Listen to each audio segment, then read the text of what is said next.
Okay, hello again everybody and welcome back to my Land Rover rebuild videos. And yeah, this week we've been a bit bored in the workshop, so we've been cleaning up and reorganizing the toolbox. This way I can actually find some of my tools, so that's always a bonus. We've got all our breaker bars and everything on the bottom there, all our extensions, and yeah, it's all good. So in this video we're going to be replacing the rear crank oil seal, as you can see here. And yeah, this is an interesting looking one. It comes with this plastic guard, which I'll explain a bit later on. It's not just for protecting the seal itself. The seal is a Teflon coated seal, and it goes on dry. It does not go on with the help of lubricant like oil. And yeah, good quality bear mark part, which I should hopefully have no problems with. We've also got a gasket which is supplied with the kit, which we will also be replacing. So before I do anything, I was getting a bit sick of this front mudguard when I put it on, so I decided to take the grinder out and yeah, just trimming this annoying bit of plastic underneath here. It probably does a bit to protect under the chassis from the rain and whatnot, but yeah, it's just getting in the way, so we've made short work of that. I will be getting a high lift heavy duty bumper at some point, or I'll be making one depending on what money I have and what materials I have, but for now that can just get stuffed.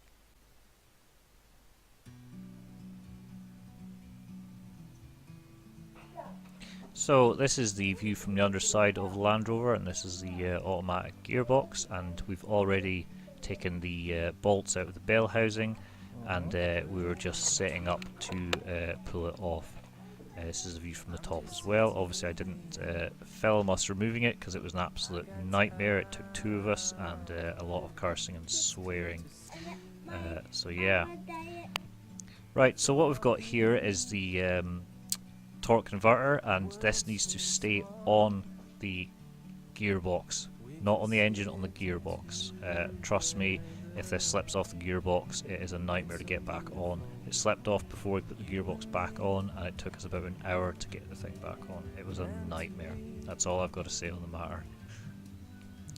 So what we have here with the gearbox off, we have our flex plate flywheel. We've got 8 bolts along the top there, and these things are tight.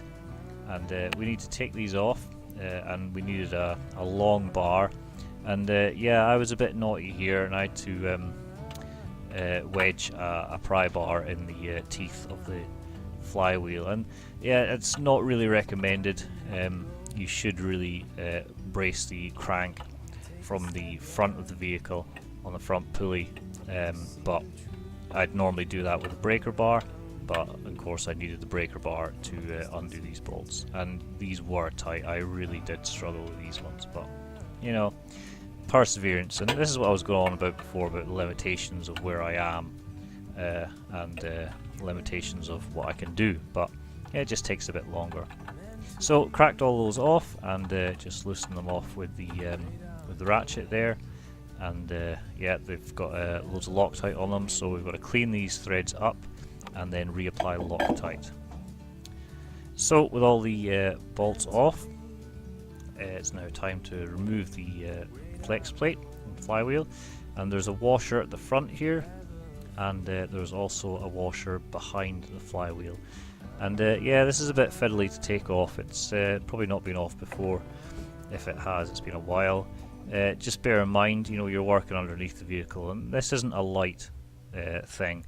So, you know, just have your wits about you and just make sure it doesn't drop on your head. Those teeth are a little bit sharp, and it probably make quite a mess of your face. But yeah, bit of coaxing, and it pulls off just like that. No worries. So now you can see where the crank surface is, and this is where the seal is, sitting behind here. So from a different angle you can see there's 5 bolts here that retain the rear crank oil seal, and it's 10mm bolts, just a case of whipping them off. They're not on particularly tight. So with those bolts undone, carefully prise it off with a screwdriver. You don't want to be damaging the gasket surface on the engine side. It doesn't really matter about the crank seal itself because that's going in the bin. And you can see it has been leaking. You can see all the oil that's around the bottom of it. Turns out it's been leaking from the seal and the gasket as well. On further inspection, we looked at the gasket and it failed. Easy enough. Then just pull it off and we're good to go. The next thing we want to do is again with our screwdriver, just again carefully just try and peel off that gasket paper. Now it's going to be there stuck quite tight, but once you've got some of it off, it should just hopefully peel off.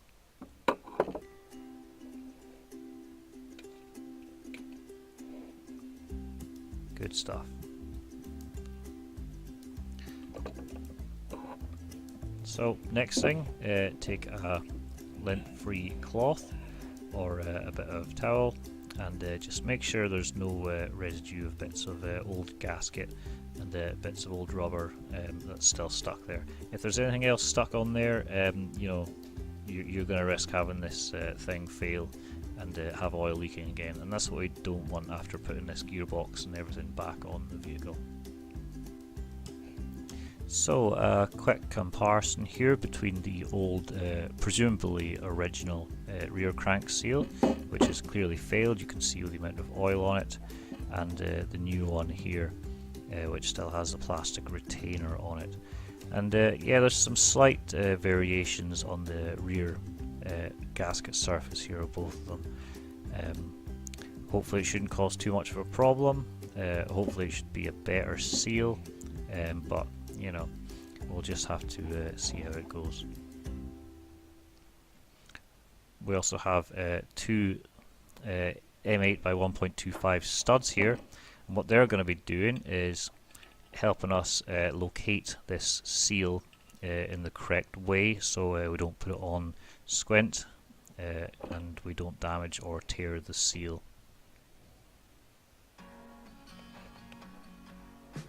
So we're going to take our two M8 by 1.25 studs and we're going to put them at opposite sides of the crank using the bolt holes that hold the crank seal in place. And these studs are actually off, I think they're off a Volkswagen or something like that, possibly. Just handy ones that I had lying in the workshop. So yeah, I put them in opposite sides here, but I found I actually had to move the stud on the right hand side up a hole, just so I had the room to get the seal on. Because you know, again, you know, we're working upside down here, and we're working in quite a confined space, and yeah, it's quite difficult to maneuver around underneath here.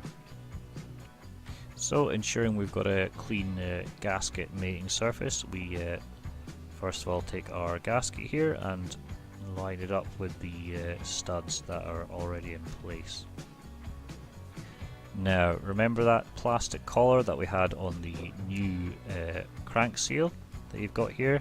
Now what this is going to do is this is going to aid us in getting this seal onto the crank without damaging it, and it's just going to act as just a bit of a seal spreader here, and you can see it fits quite snugly on the crank, and as we push this crank seal over the crank, it's going to expand that seal out, and hopefully it's going to set it on there without any problems and without tearing.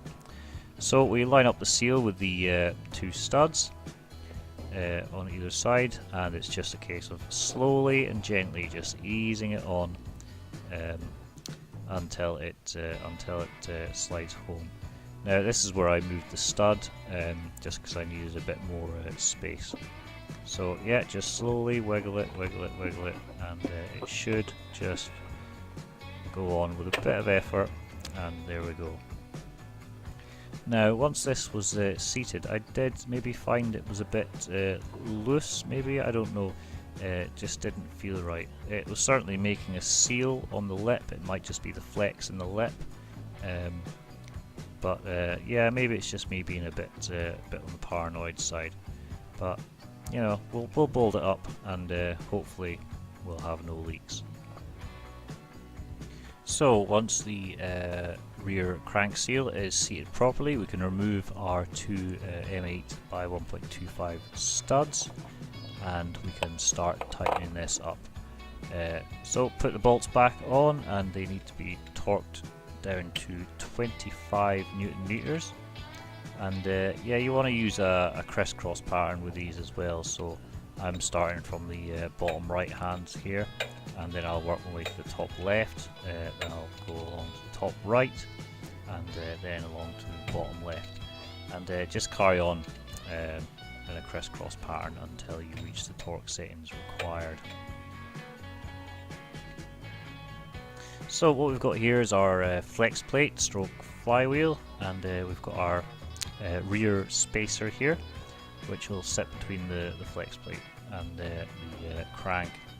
8 bolt holes and 8 bolts. We need to clean those up and then reapply Loctite. What you've got here, every quarter of the wheel is 1, 2, 3 and 4 little pins, and these coincide with the crank position sensor.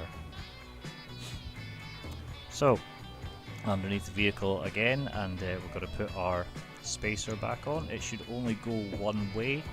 There is a hole just along the centre there, which will coincide with a dowel which is set into the crank, and this ensures that obviously you get the correct crank position on the flywheel. So pop that on and then pop the flywheel on.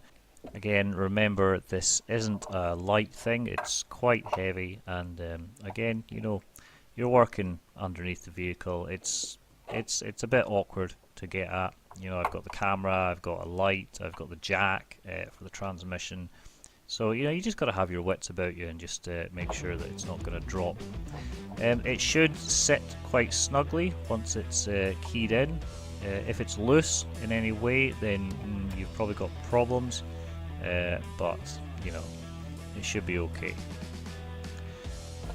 So refitting the bolts, again just the opposite of undoing them. I've applied Loctite to all these threads after I've cleaned them up, and it's just a case of screwing them all in by hand first and tightening them up again using a crisscross diagonal pattern.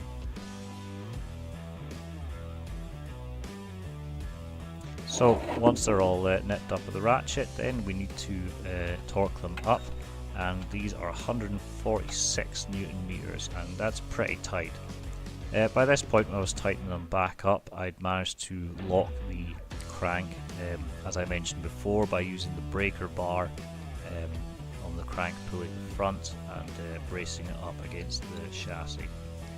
Yeah, in hindsight, I probably should have done that while I was undoing them and just undid them with the torque wrench, but yeah, the issue with that is you risk putting the torque wrench out of calibration.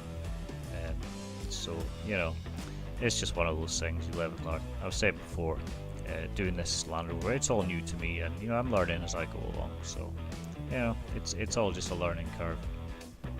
So the next job on the list will be to refit the starter motor and the manifold.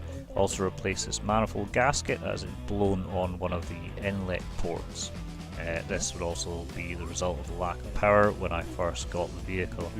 I've also had my helper here, Angus, give a little wave, and he's been helping me sort the thing out. So back at the Hack Shack headquarters, we've got a bit of a neglected workshop and a few projects which I'm trying to get through over the winter here. A funky XS 650 chopper which has come in with some wiring issues. I've got Angus's little chopper hanging up there. I've got a Harley Sportster tank which needs repainted, and I've also got my own Harley chop which will be getting resprayed over the winter. Plenty more projects to crack on with here, so I'll have a beer and get to work. Till the next video, see you again.